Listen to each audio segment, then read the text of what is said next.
You're listening to the Faith and Friction podcast with your hosts, Mack and the Rev. Welcome to the conversation. All right, welcome to Faith and Friction.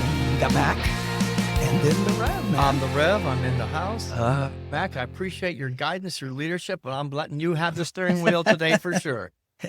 This is my wheelhouse, man, for sure, all right? But it was really neat as I started going through this to tie a lot of the dots together and see similarities. So this episode, I'm called The Hard Right Edge. It was a term I'd never heard before. All right? And most of our listeners probably haven't or don't even know what I'm talking about right now, the hard right edge.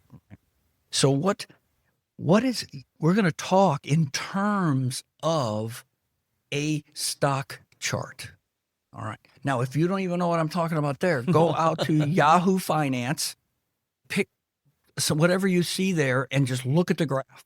All right. This is what we're going to talk about. When I hear hard right edge, and I think I can beat a metaphor as good as anybody, it's that place at the unknown. Come to the inside edge, you often say, because then the next step is the unknown. And if I understand what the stock market, that right edge it's the unknown. It's the hard. There is no information past that point. It's the farthest to the right as you look at the stock chart. Yeah. And the price has been going here and there and wherever it's been going. You look to the left, what do you see? The known. Yep. That's the given. Then you look to the right, it's the unknown. You have no idea what's coming next, all right? And so these are represented by what they call candles. So, you're going to have a little body of a color, green for good, red for bad, right? And so we can take a look at this. And what I want to tell everybody right up front is this. We're going to look at this chart of the market. We hear this S&P 500 thing, right? You have to understand that bots don't control that, right? Yes, there is AI and there are bots that trade. But at the end of the day, people are still very much involved in it. And it's a reflection, if you take the market as a whole, of fear and greed of people in general, all across the board. It's all the relevant information at that point. So at the risk of a bunny trail so early on in the podcast, that to me is religion. It's the history is determining the candles, the up and the down. And we really don't want to lean into the mystery on the right edge. But to me, that's the metaphor I'm going to draw is that history is the known. That's what you got. But it is people making decisions that dictated up, down in that history. Absolutely. It's not just random. It's not a God that made something happen. It is people making decisions that allowed it to go up or down. When it comes to the stock chart. How favorable do people feel about Google or Microsoft or whatever? It's a reflection of emotion. It's reflective of cognitive ability. It's effective of fear, greed, all those things. Well, fear and greed, that's part of the history. And again, I'm going to repeat that metaphor. I don't want to take you off track. But the up to down, there is greed that has caused our relationship to the unknown to go up and down. And we're going to talk about the factors that affect the extent of those up and downs, the volatility of those up and downs. It's such a natural picture to use of our lives. Yeah. And I was stunned by that when I was because I deal with this every day, what I do. All right. So let's talk about, when you talk about a stock chart, it's a natural thing to start to talk about patterns that almost every individual stock chart, as it's going up and down and whatever it's doing, has a certain pattern that it typically, no guarantees and nobody got the crystal ball, but you can look to the left and it can give you an idea of, as the patterns develop and repeating patterns. Is that what they call a trend? That could be a trend That's what I would look at. There's a trend or a tendency, and in bringing it individually. There's a habit in my life to do things a certain way. And it's evident when you look at the chart. It's interesting when I teach people to tell their story. Who are you? Tell them, here's your age from here to here. You give them blocks, age from young to 12, 12 to 20. And you break up your life, and then you do two different things. Show me the highs during that period, and show me the lows, or put them on a little piece of paper. And you'll be amazed that people have to think through their life. And what starts to emerge is a pattern Mm. that you've never even noticed before. Okay. And I know that I'm not getting into psychology. But and consistently, all this I kind can of look stuff. back at my life and go, there were some consistent Absolutely. decisions or consistent reactions to life Yes. that repeated themselves It's when I was evident. 12, 24, 34. This is it. It's, boy, I never realized. Hmm. All right. So you have trends, you have averages. In general, over time, I tend to react this way, feel this way. Yeah. Regardless of what's bopping around back and forth, you can draw a line to the middle of all that. And hopefully it's a line that's going in an upward trajectory. Yeah, But it's a maybe not. positive. If it's going down, there's a trend that's causing that. If it's Mhm. going up, there's a trend that's causing that. And yes, and when you look at a stock, no stock literally goes all the way down all the time or all the way up all the Yeah. time. But is the trend in general more downs and more severe downs than you have the corrections on the ups? These are Right. all little things you can look at. What does that require just individually on a life? It Mhm. requires humility. It requires vulnerability. Yes. It requires studying your history. It's going to cause you Honesty. to have to just get really transparent, Yeah. authentic, and honest with Get yourself. honest with yourself. This is interesting. Wow. I like it or I don't like I it. never realized. Yeah. It's all that kind of stuff. And even we talked to candles earlier, even day to day, you'll see a candle, but the chart will show you how many red ones Hmm. versus how many green ones. And did you see a bunch of red ones in a row? Several days of red? Yeah. You can infer a lot of stuff. And when you do it to your life. Well, and you go back and Yeah. look when it comes to your life, what was happening historically Right. at that moment? Exactly. There were some external effects happening, external Like COVID. energies. When Yes, COVID hit. exactly. When I look at the church world, why did the attendance go way down? Yeah. Oh, that's year and a half during COVID. Why did the money go down? Or why did it go up all of a sudden? That was after COVID. There was the Right. money that came in. If you don't study the history and the culture, which is the way I studied the Bible, look at what they were teaching at the time. There's a reason for that teaching the way it is. And so those, again, who don't study history are bound to repeat it. And repeating it may be good, but if there's Maybe. a lot of red, if Yeah. you study history, red Right. down, you might want to make a course correction. Hey, we talked about that earlier, that you got to discern between, my consciousness, my intuition, whatever it is, filter you use, my Yeah. worldview. At times it's, okay, this isn't going well. I'm going to come to the sideline a little bit, and I'm not going to get fearful if it turns right around and goes back up, Yeah. because I needed to step aside because this ain't going where I want it to go. And I'm going to upside potential versus downside risk. Sometimes you just have to decide, I'm going to just But sit in order this for out. that to be successful, if I understand the stock market, it's Mhm. not my world, you got to step back. If you're in it, you can panic really easily It's- and make a decision that isn't real wise. That's So in my exactly world, right. I tell people, step back as a conscious observer, a No, very dispassionate much. witness, and make an accurate assessment before you just react. Yeah, the stock market, I talk fear and greed, and those are emotions that typically motivate you incorrectly. They just do. Until you learn, I had to learn for years. I had to learn to put that aside and not get influenced by all this. And what you do is you have a system. You have a system of life. You have a system of growing your EQ. And like we talked about A last system week, of investment. grow, of It's a course. system of growing yourself. Yeah, that's right. Okay. It can't be willy-nilly. If it's just the latest, greatest, latest, greatest seminar, latest, greatest Yeah. stock tip. Okay, whatever you Well, and if you're too far into the emotion That's of right. it going up or going down, Happens all the you're time. not thinking with your whole self. No. You've got to step back and let the allness of you make an assessment of what's going on here. Absolutely. That's 25 years right now learning all this stuff. And I've been through, I've been through it all pretty much. I've seen since 2000 when the dot-com bubble burst. Then you had the financial crisis and just all this kind of stuff. COVID. And correct Yeah. me if I'm wrong, with all those things you just mentioned, those who reacted did not do well. That's right. Those who responded did Big better. difference. That's exactly right. Reacted versus responded makes a huge, I love that, man. Makes a huge difference. And it does not only in stock market, Right. but in life, We're in drawing a parallel. relationship. Absolutely. Okay. Now, we hear too, if you've ever gone and you've had to do any investing, you have a category usually, risk and reward. We talk about it all the time. If you're a more conservative individual, then it certainly looks differently than it does if you're an aggressive investor. And then you have the person that's in the middle. But what you'll find is you're going to get less volatility. And volatility means up and down. Sounds a little like friction. Maybe. Yeah. Oh, definitely. And it's the degrees of, are you way up, then you way down, you way up, and you way down. You're going to find that if you are more, quote, an aggressive investor, because you're going to invest in stuff that's more like that. It just goes along with it.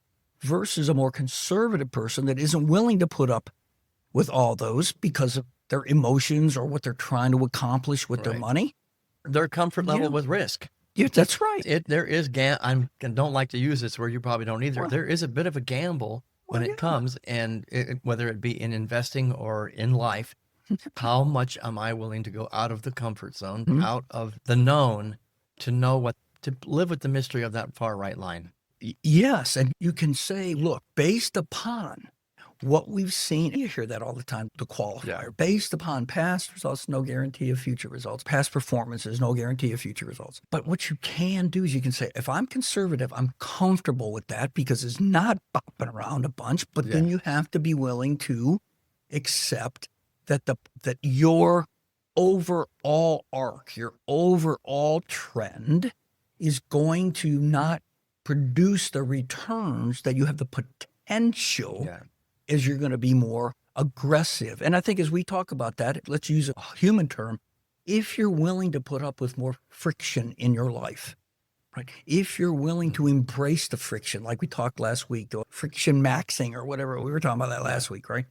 If you embrace that because you are excited and understand that this is the mission, this is where I want to go, and I'm willing. I have to talk about clients this all the time. You have to set the level of expectation. Yeah. What's your expectation in this? All right. And you really have to marry the two, or else somebody's going to get disenchanted, or I thought, or this, or why is it like this? It's going into the game, whether it be investing or life, conscious and aware of my limits, my limitations. And again, I go to the casino. I know how much I'm comfortable losing. And when I hit that, I have to make a decision. Did my comfort zone get more, knowing that I might hit it, or do I quit? Everybody's got to make that decision. And don't make it based upon emotion. No. See, there it is. And a lot of times when you go to the casino, I just lost $300, but I'm going to make it back. Okay. And same thing investing. I'll have people call me, or I'll talk to some people who said, I just lost X, but now it's low. I'm going to throw more money. And that's called trying to catch a falling knife. I've never ascribed to that. But in my world, it's relationships. There are people I've had, sometimes even couples, that come in, and there is a trend that this is where it's going. They've lost more than $300. They've lost their lives. In a relationship. That there comes a point where you just say, I'm going to cut my losses at this point. Does that happen in investing? Oh, absolutely. It's like you keep dumping money into the gamble of a relationship that's not going anywhere. Is there hope? And I don't know the answer to this question, because there's energetically sometimes you need to cut your losses and let that relationship go. But the payoff then is the next relationship that comes in is so much better. I got more money now saved that I didn't lose to go ahead and invest emotional intelligence, whatever it might be, in this new relationship. From a conscious place, because if you're angry, if you're sad, if you're frustrated, it's not a good place to make a decision. Mark Twain had a famous, and I used to put this out on the website and all that kind of stuff. He said, I'm not as concerned about the return on my money as I am about the return of my money. Okay.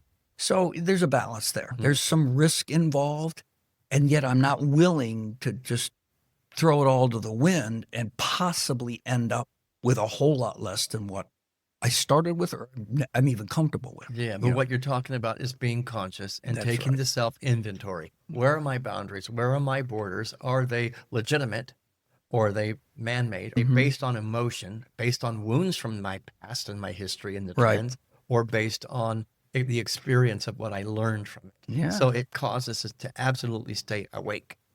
That's part of the plan. If you're going to invest, you got to have a plan.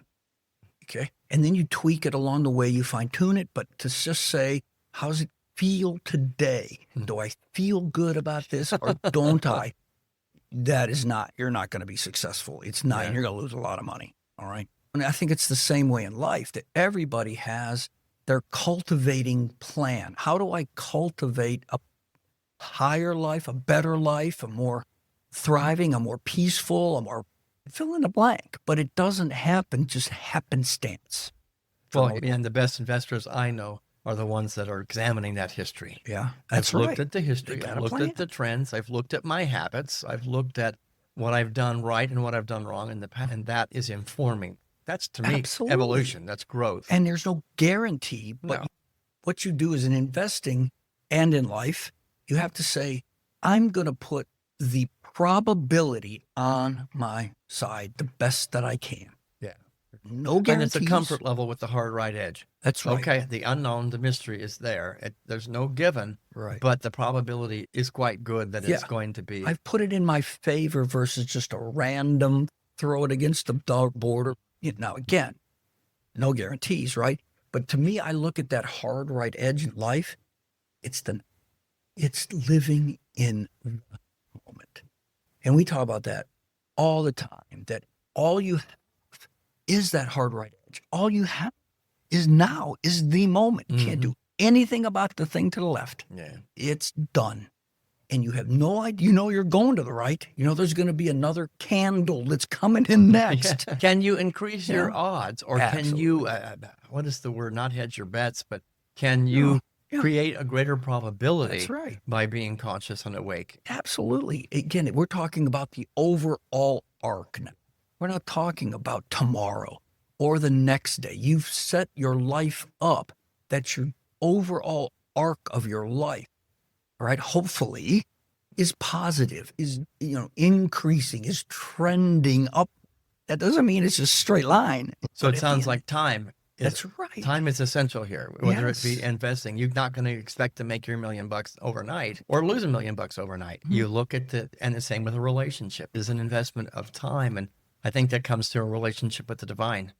Again, my world is, I did a meditation and God didn't do anything. Nothing changed in my life. I did a prayer. There's no investment of time. So you're investing time over the haul, and you're not just putting your $100 on a stock and expecting to have it Exactly. reproduce overnight.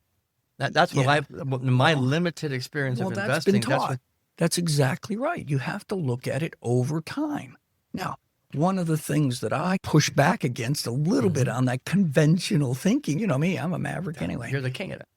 Good at that. is I got away from, because I can remember one of my clients, and he's a good friend of mine. I remember in 2002 that we sat having lunch, and that was when the whole dot-com bubble, the market just tanked, all right? And I remember taking his hand and feeling his pulse, right? And I said, how you doing? You okay? And in those days, I had ascribed to this is just the way the market works. I know you're down 30%, but what's the famous line? But it'll come back. All that kind of stuff. And I decided at that moment that didn't make sense to me. Sure, at the end of the day, it's always come back. Right. But what happens in the meantime? First of all, it's the emotional stress. It's the financial stress. It's all the stuff that goes on. And you end up with a lower overall return if you know, there's no timing the market magic, but when you have some probabilities that you put in your favor, there are times when you have to say, this is too much risk. We're going to have to step to the side. But what happens there is you save the money. You don't go down as far. Right. Because what is it? If you realize it, if you lose 50% of your money, guess what you have to make to get even? 100%. Yeah. You have to double your money to get back where you were. So people, it's one of these aha. So is it possible, and again, I'd like to try to Use the draw a human. parallel here, Yeah. is my ability to manage stress. With friction, Sure. I'm in stress. Oh, the candle's going the wrong way, or the graph is going the wrong way. My ability to have a spiritual intelligence, I'm connected to something that's going to allow me to have some peace, even though it looks really bad on the graph. Yeah. And I believe that has a power, this might sound like magical thinking, to affect that hard right edge. If I panic, there will be no edge. I just panic and I sell it and I take my losses. Could it be that my ability to stay focused, centered, grounded, Have and the a long plan. haul game with the time will Work the plan. in my favor? Absolutely. You got to have a plan. Anybody that talks to me about they invest their own money and do whatever they do, all I tell them, that's just all I tell them. Yeah. I should have sold when. That whole thing, I should have bought in when. And I said, what's your plan? If you work the plan, then you got to have confidence in the plan, i.e., if I'm working on my spiritual intelligence, I'm having confidence in it, I'm trusting it, then just work. That's what, and again, back to the couples. That's what I tell couples. Work your plan. You can't do it once in a while. We're going to create a plan for your relationship to get better. Keep working it. Don't give up when you failed, when you made a mistake. Yes. Be okay with those dark nights of the relationship. It's same with a career. The people who have been advanced in a career went through the dark times and didn't panic, didn't become drama queens, handled the stress, and then got the promotion. Trusted their plan. Yeah. That to me is, if you're going to invest, and I think even in life, if you live life just knee-jerking everything that comes at you, we talk about it all the time, grounding, be trusting, setting intentions, meditating, doing all the cultivating things to raise your consciousness. That's part of the plan. This is what we believe in. Right? It's an internal reality that is going to, and this is going to sound a little crazy, that will eventually get you what you want on the outside. Yes. Now, whether your stock's up or down, you're a prosperous being. Yes. In that moment, I am prosperous. Whether the relationship is good or bad at that point, you are the expression of love. Now, I've gone on a bunny trail there, but that's what I'm about, saying anchored. You use the word anchored and centered and connected to something beyond the graph. That's exactly right. And what else it does, like you just said, it creates the graph. Yeah. If you're like that, then here's the result that's going to be past that today, that hard right edge. All right. But it has to happen tomorrow. Oh, I'm out of that place. Sorry. Okay. We have to do some educating here. Okay. Yes. Again, it's about expectations. A lot of investing is about your expectation. And you have to set, for me, when I work with clients, I have to make sure that I set the right expectation. Now, again, it's going to work how it's going to work. I can't, but when you educate them, what I do is I give them a band. I said, history has said that it works in this band over the last 10 years, whatever. Again, I'm going with probabilities now, not just willy-nilly possibilities. It still can go south. That's the place the God thinking can go. Yeah. God will just make it happen. Yeah. I'm not educated. I'm not intelligent at all. God will just it'll make $1 million. You throw God's saying you need to use your brain.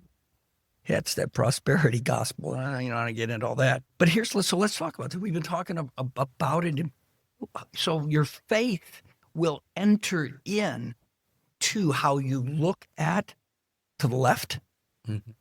How do you grid your faith in that? Right? Look what God did to me in my life, and God's got a plan, and so I'm putting up with it. Look at all the volatility. Look at all the ups and downs. And there's a matter of the trust.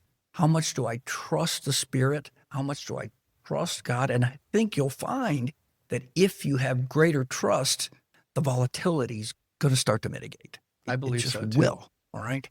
Realize it for what it is, and yet have faith. Not blind faith, not willy-nilly faith, but faith that I'm doing the right things at the moment, and that's a constantly moving target because I'm growing in consciousness, I'm growing in grace, as the Bible would say, I'm growing in my Christ likeness or Christ consciousness, and so over time, I'm exhaling, I'm getting better results. And in my world, that is understanding there is only one will of the universe, will of God, and that is for us to do well. Yes. That's it. It knows nothing else. Can I hold on to that rock when that candle's going the opposite direction? Yeah. When the relationship is on rocky road or when I'm having the dark night of the soul, that's when that SQ. I know that the universe is in my favor and working in my favor. That's right. I believe not that we're being tested, God testing us, but that we are tested. How strong is our faith in those moments? And I think that's good for investing. It's good for life. You're use that word grounded. And that you got to do that, or you are in life or in the stock market. You're going to be all over the map. I'm not attached or tethered to anything external. Yeah. It's all an internal reality, which will keep me from being a drama queen and panic and the stress overwhelming me. Oh, believe I've seen enough of that. And you're not throwing a guard card all along the way. That's God's plan. That's God's plan. Look at that volatility. That was his plan for me. Now all I can do is figure out exactly what the deal is with that plan and how am I supposed to react to it. And all of a sudden, everything's out the window because you just passed it along. God's plan is for you to work your plan and to stay the course. I love that. God's plan is for you to not give up on your plan when it gets difficult. That's right. And I'm there to help give you intuition. I call motivated and directed by the Spirit. Yeah. That doesn't mean we did an episode on that whole capriciousness of God thing, right? God's not manipulating me. It's like a child. God, you say your kids, like you were talking earlier, right? Last episode, I think it was that you were saying, do what you need to do. Make your decisions. And you know what? I'm going to support you. I'm going to be right here, but I'm not going to make the decisions for you. I'd like to use the analogy. I probably have done it on this podcast a number of times. The universe, God's Spirit, is like the river, and it's going to the ocean of possibility. We are either allowing the current to guide us and support us and the water to buoy us up, or we're fighting it. And whether it be in the financial world, stock market, or in life, if you fight the current, that's when you're going to drown. That's right. You're going to lose yourself. It's a partnership. It's the universe. I'm in tune with the universe that is leading me, but it's not going to do it for me. Well, I get the grace of making my own choices about fighting that current. Wait a minute, why is it going right? I think it should go left. Why is it going up? Why is it going down? It should have been going up. I don't panic. I'm listening. And so intuition, I imagine, is a huge part of investing in any part of your life. Exactly. And my intuition's built over several decades, 2 decades more. Trend, a history. Yeah, that's exactly right. And I used to not be that way. I would play the blame game. I would say, here's what I've done, and this looks good, and here's where we're going. And then all of a sudden it was some external force in my brain. Somebody made a decision out there, and I'm blaming them or it or whatever. I used to get all wrapped around the axle. That's reactionary as opposed to responding. Yes, I had to break out of that. It served me better, and it served my clients better when I wasn't just going, that was out of my control. Why did that happen? Look what happened now. It's not my fault.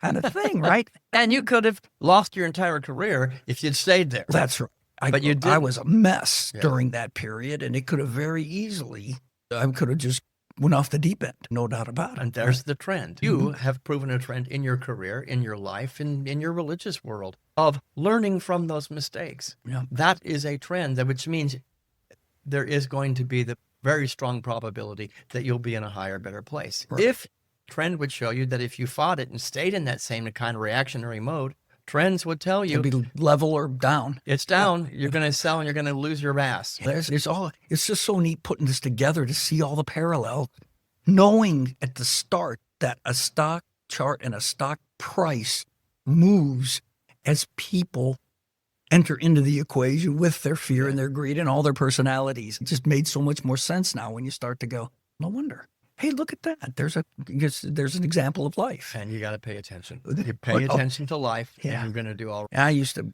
push against it as well, saying, set it and forget it. I just had to. And that's what basic investing world teaches you, just set it and forget it. And that doesn't mean you're not going to ultimately come out better than you were. I'm not dissing that. I'm just saying I'd much rather come out way better. It's trusting the water to do what the water does to get you to the ocean of possibility. That's the will of the universe. I know people that check the stock market hourly, and it's like they are so consumed with stress. It's, for God's sake, enjoy life a little bit. That's what I was and then those that go, I better check. It's been a week. I'll check when I'm doing. They're much more peaceful. Or a month or a quarter. I try to teach most of my clients, if they're willing, to say, don't even look at it until a quarter. Just 4 times a year, and you call me anytime you want, but I don't want you focused on that. Okay. Because is that a fear-based motivation? It is. Because the people are much more fear resistant than they are. They're much more worried when it goes down than joyful when it goes up. We're risk averse in general. Yeah. And so we react differently. I'll get more phone calls, which I don't really get any anymore, but I'm just saying I would get more when it goes down as opposed to them calling me and going, oh, hey, that just went up. I'm really happy. Thank you. Click. That's the religious world. I tell you, it's probably 90% calls. I'm in panic. I'm in the dark night of the soul. Help. And when I want to hear the calls, something's working. The principles that you teach are working. And I want to share it with you. It's just human nature, man. We live in that place of fear that it's going to go badly. Yeah. Life, stock, doesn't matter. Back to the intention. If the intention is I need to be afraid, guess what? I'm going to create that very reality. This is absolutely. So we talked about the arc of life. So we talked about possibility and probability. Get a good grasp on those two terms. Yeah. You can almost say anything's possible, which I'm even taking exception to that, because if you go out there into something completely not possible, just from a 0.010, more than zero, but almost not. I can guarantee you that there's no chance, not even 0.1%, that I will ever be dancing in this iteration in the New York Ballet. Well, there it is. That's not going to happen. There's not a possibility of that. And you got to even come to realize, use discernment to say, let's just take that off the table and put my energy someplace where there is a higher probability of success. Yes. And before you can get a probability, you do have to get a possibility. All right. And so then you narrow it down to say, that's possible. Now, how possible is it? All right. What's the probability? All right. And you play to those higher probabilities. Just even in life, okay? I'm going to surround myself with people who have a much higher probability of encouraging me, of lifting my life up, of having it be a positive kind of relationship over time. All these kinds of things. What was the old adage, energy goes where attention, or something... Energy flows where attention goes. So what you're looking at, you're giving your time. This is my world. What are you thinking? What are you allowing into your heart? What are you talking about? What are your actions? They are dictating the energy. Absolutely. We've talked about this a lot. A lot of it has to do with your spiritual intelligence. And to me, spiritual intelligence, without a doubt, drives emotional intelligence. You try to separate them, it isn't going to work. Let them reinforce each other. Why not? They're not mutually exclusive. No, I always tell people all the time, return to the mountain. Return to that moment where you felt such joy. Yeah. And live into that feeling before you make a decision. Absolutely. Let that God awareness that something was here beyond my control that was beautiful and holy. Live in that energy first and foremost, then make the decision. Yes. Yeah. That's a lot of that intention setting goes with, here, feel it now, right now. The golf shot. 9 times out of 10, if we're just trusting the emotional intelligence and no SQ is involved, we'll make a bad decision. No, that's way too much between the ears, generally, right? You got to balance the cognitive with the mystery. Yeah. And on the other side, I'm all about balance. An SQ without an EQ or an IQ is also very dangerous. I know some people who are so spiritual, they're of no earthly good. Yeah. And they make really stupid decisions. Yeah. It's all a little bit of each. Yes. And they should feed each other on a trajectory that overall is moving high. So you got to, in all of this, we talked about the word, we haven't mentioned this word yet, resilience. You build a resilience to the volatility. Yeah. You build a resilience to the unknown, to the fear factor, to all of that. You start to say, I'm mitigating it. I'm not going to be influenced by it so much. You're improving on that all the time. I'm developing a comfort with friction. Yeah, there it is. Plain and simple. And the more comfortable I get, the more I'm able to manage the stress and all those things that come with it. And then I become much more conscious and able to respond as opposed to reacting. A wise guy once told me, we were in a men's group and stuff like this, and he flew jets in the Korean War, all right? And we were talking about having problems, especially with your kids. Oh my gosh, I try to raise my kids this way, and look what happened. They did this, they did that, I didn't. So we're on this conversation, right? And he goes, time out, guys. He said, let me tell you something. When a commander sends men into battle, do you think that his expectation is that nobody's going to die? No way. What he tries to do is through strategy and everything, planning and this and that, is to mitigate the number of losses and deaths. That's all you can do. So you raise your children, you do the best you can do to try to mitigate the wheels coming off. Yep. But they're going to make their own decisions too. You can't. This is the grace of God. Here are all the tools for you as a human being to make the very best life. Here's the river. Here's the tools. You do what you want. I'm not going to interfere with that. And there you go. All right. Anyway, so I guess at the end of the day, too, I'll finish with this. One of the results, one of the products, one of the joys, one of the aha moments that can come out of practicing a lot of the stuff that we've talked about, cognizant, beware, and then work your plan, whatever that might be, is you end up with a contentment that comes that says, I don't know what's coming from the right-hand edge to the right. I got no idea. But you know what? I'm good. Okay? I don't know what it is, and there's going to be tragedy, there's going to be joy. I don't know, but I'm good, okay? Because I feel like I've prepared myself to better handle whatever the next candle looks like, better than I could have, better than I would have, right? So you have this contentment and peace. And I think that's a great intention to set for yourself as you check your life against the stock chart. What do you think about that, Rev? We're going to close it down, huh? But take that regular inventory and do it. And if I'm doing it every hour to make sure that I'm still connected, that's the same thing. Sure. Absolutely. Live your life and just take the actions With and go intention. flow with intention and purpose, and let the intention go before you. There it is. I'm not giving you any hot stock tips right now. Don't look at me like that. Ain't happening. I do know a church, if you'd like to invest in a church that... Yeah, I think I do, right? You got all of me now. Okay. So anyway, thank you. Great analogies. I know you were a little trepidation there coming into this because stock charts weren't your big thing. I don't know the first thing about But we the talked stocks. about them in lieu and as they paralleled life, and you know a lot about that. So I appreciate. Well, I have stock in you. I think it's a good investment. Thank you very much, and vice versa. So thanks for listening. We hope, as always, we gave you some nuggets that you can just evaluate and start to do it just a little bit better. So with that, again, we'll say thanks, and we'll see you next week.